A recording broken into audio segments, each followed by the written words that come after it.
All right, so look, we're gonna talk about the All NBA awards. All of them, ladies and gentlemen. We're gonna get right on into it because it's a lot to talk about. So let's move on up to the sixth man of the year, which we got to talk about the criteria, ladies and gentlemen, because this is a nice little listing. So I'm gonna just say this, guy. I got to read it off my daggone self. So off the break, if you averaging 20 points a game, you might be the automatic winner. I'm sorry, I don't know what to tell you. Okay, that's what I've seen in history. That's what I got to work with. Plus, six man bringing in 20 points a game, bro. You might as well be a starter. I don't know why you coming off the bench, but maybe you just want to come off situational awareness. I understand that. After that, though, top 3 points scored out of the six men. What you got to be thrown on this list because again, you bringing in a lot of points for the team. Like end of day, that's what the sixth man is doing, bringing in those points. Also, the win shares, though, that's my tiebreaker person. Win shares aren't always the biggest factor for six men, but if we got to talk, if we got like a tie scoring wise, I'm gonna give the win shares as the tiebreaker. Win shares mean who's bringing in the most wins to their team end of day. And then I've said this before. I'm gonna say it again. The Wilder storyline, right?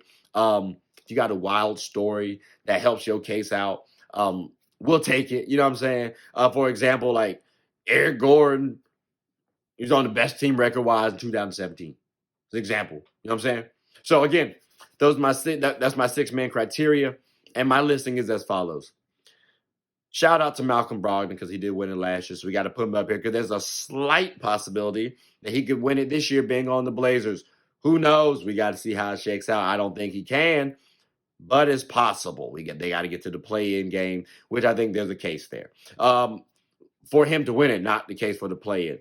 Tune in. We got here Malik Monk, and this is in order, by the way. Off the Kings, Norman Powell off the Clippers, Christian Wood off the Lakers, Derrick Rose off the Grizzlies, Tim Hardaway Jr. off the Mavs, Derek White or Drew Holiday off the Celtics, whoever comes off the bench, Bobby Portis off the Bucks, Jose Alvarado off the Pelicans, Dante DiVincenzo or Emmanuel Quickly, who was a candidate last year off the Knicks, Kelly Oubre off the 76ers, Jordan Clarkson off the Jazz, Eric Gordon off the Suns, Jonathan Kuminga, who's a little question mark right now, Gary Trent Jr. off the Raptors, and I'm sorry, Kuminga was on the Warriors, and then Jeremy Sokan off the Spurs. But that's contingent upon if they get to the playoffs, which again, I don't have them up there. Hence why you saw the asterisk for him and Kuminga.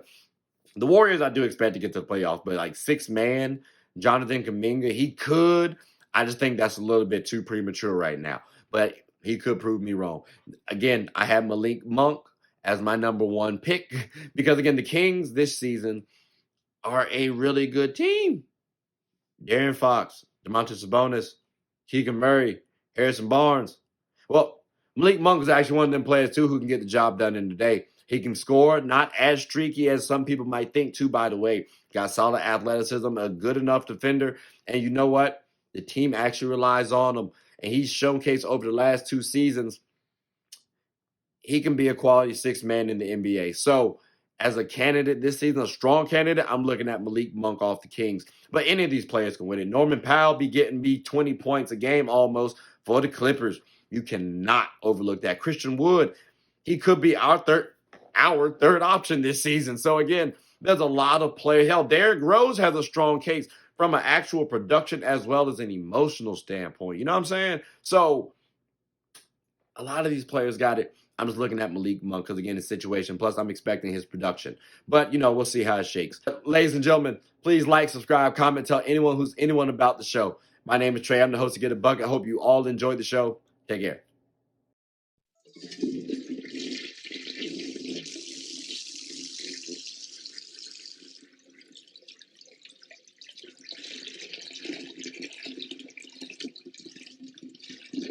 Oh, I did not know you guys were still here. As you can see, we're at the back end of the show. No pun intended, but look, hope you all enjoyed it. And before you go, please subscribe to the YouTube channel, follow the IG account, share the content to anybody who's anybody. And most importantly, leave your thoughts and comments below. But I got to go back and play Buddy in 2K, so let me unmute him real quick. Excuse me. Hey, boss, I'm back. Nah, you better catch this word. You know we get buckets right here, too.